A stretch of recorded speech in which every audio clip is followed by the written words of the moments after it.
So we are here with the Angie Pye, who is not The Angie Pye. The Angie Pye, who we know her as the phenomenal singer in the Gathering Place band.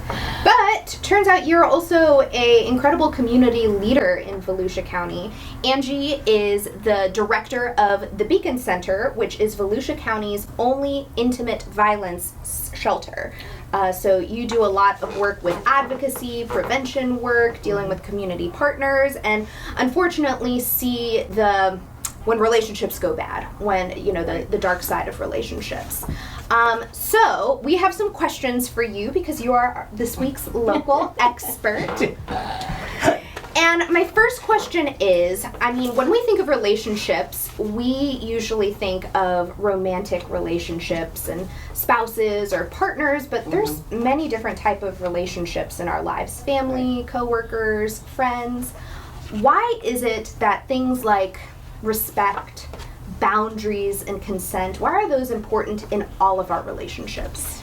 Mainly because they protect us. That is what we have in place to protect our emotional, psychological, physical, sexual safety. All of those things are protected through our boundaries. So teaching those to the people around us, being around people who respect that, who care enough about us to ask those questions and to make sure that they are aware of who we are as people and what's okay with us and what's not okay with us is super important in relationships. And those are the types of people that you want to have wrapped around you, especially in a time of need or crisis. And instilling that boundaries are a good thing. Consent is a good thing when you're young, and so you could carry that with you in your relationships for years to come. Right.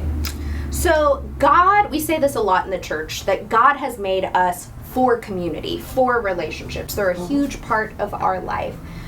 How can you find God in your relationships? I think about that as the connection part.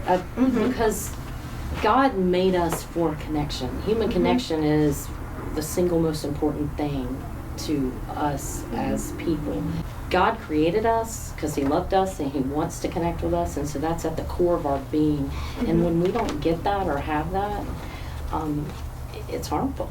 It's hurtful, and it sends us seeking it in places that aren't good. What are the green flags? What does a healthy relationship look like? When you're working with clients, with survivors and victims, what do you see as green flags that green means go?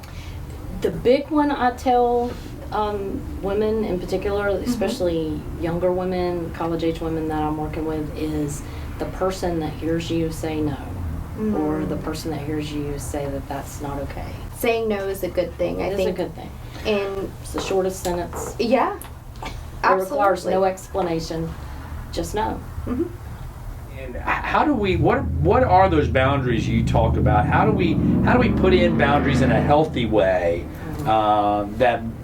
Because even though you're hurting me, I'm still called to love you. I'm still called to respect you. So how do I establish a boundary with a toxic person?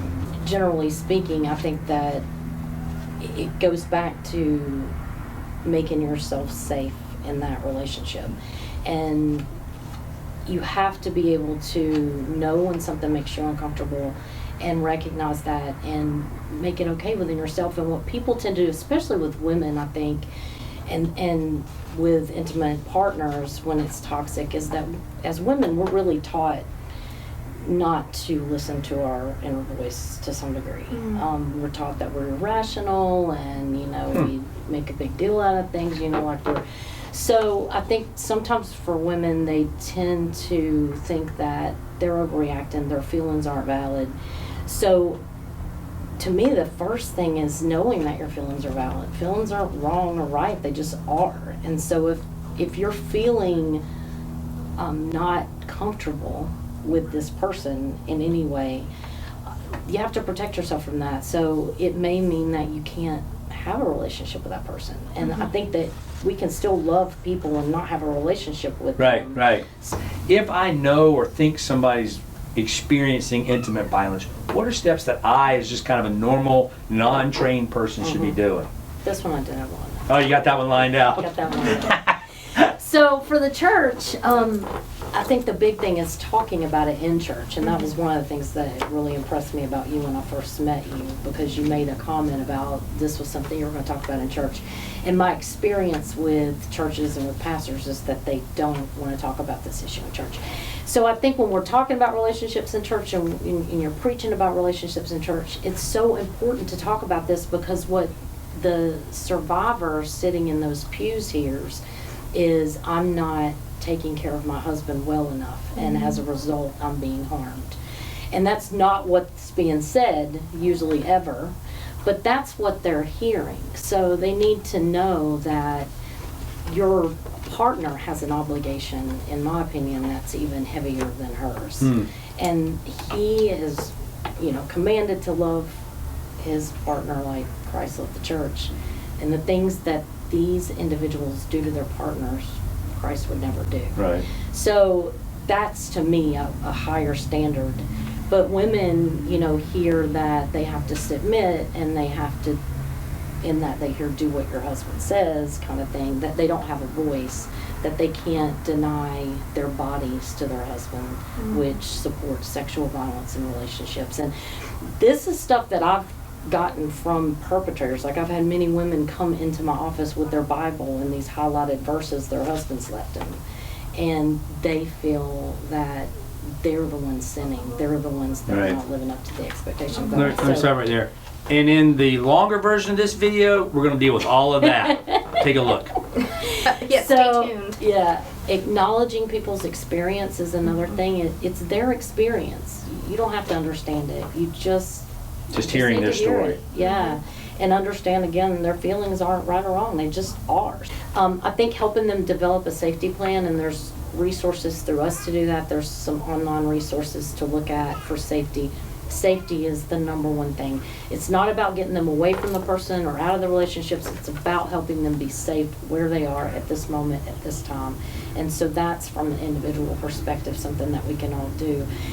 Well, first thing, one thing, we're thrilled to be able to do a lot of partnership with the Beacon Center. I know we're going to be doing Super Sunday Serve. We're going down to do some more work down there again, and we'll have a drive later on this year for some stuff. But if you have things, give us a holler. We'd love to tell you how to help out. Also, on what Angie said, if you're in a place, in a space where either there's some damage being and harm being done to you, or somebody you know, if you'll let us know, we've got great partners and resources, so you don't have to walk that journey alone. Right, absolutely. And our hotline, just so they know, is anonymous, confidential. You can text our hotline. We cannot see the phone number you're texting from, so we will not call you. What's the hotline? 386-255-2102. All right. Awesome. Well, Angie, thank you so much for giving us your expertise, your time, and this type of information is so valuable to congregations. So thank you. Thank you.